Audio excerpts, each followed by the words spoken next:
Cha msingi cha kukifahamu cha kwanza ni kwamba Muislamu anatakiwa kujua kwamba mizozo kwenye ndoa ni jambo ambalo haliepukiki, kwa sababu kwanza ya ubinadamu wetu. Sisi ni binadamu ambao maumbile yetu yanaruhusu kutofautiana, na pale tunapotofautiana inategemeana tofauti iko nzito au iko kali au iko kubwa kiasi gani.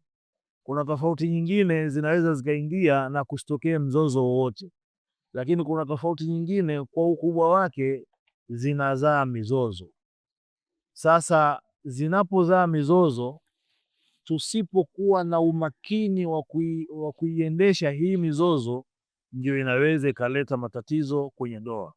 Sasa cha msingi cha kukifahamu, kwanza ujue mizozo haiepukishi kwa sababu ya ubinadamu wetu, na kama haiepukiki, maana yake ni kwamba jambo la kwanza tusihisi kwamba sisi ndoa yetu ndio ina mizozo mikubwa sana kuliko ndoa nyingine. Na hili jambo linawatafuna watu wengi. Akishaona na hitilafu tu na mke wake au na mume wake, anahisi kama hii dunia yote hakuna watu wenye mizozo zaidi ya wao, na kwamba ndoa zote zimetulia isipokuwa ndoa yao.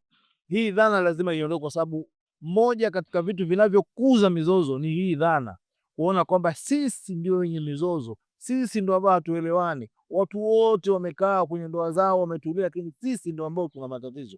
Hii dhana ikiwepo, inaifanya mizozo kuwa mikubwa hata kama ni midogo.